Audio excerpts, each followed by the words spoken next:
Раз. Сука, залупа ебать.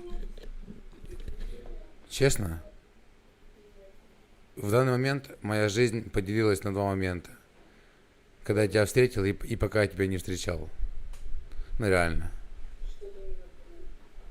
Шо? Че ебанутая, сука, я тут стелю нахуй мысль нормально, у тебя, сука, сзади, блядь, розетка обдертая, блядь. Да налепи хоть обои на розетку, нахуй. Ну ты что, ебанутая, что ли, блядь? А бля, поебало получше, когда люди разговаривают. Закрой рот. Ебало стулила, ты, сука, курва жирная. Че, ебанулась нахуй?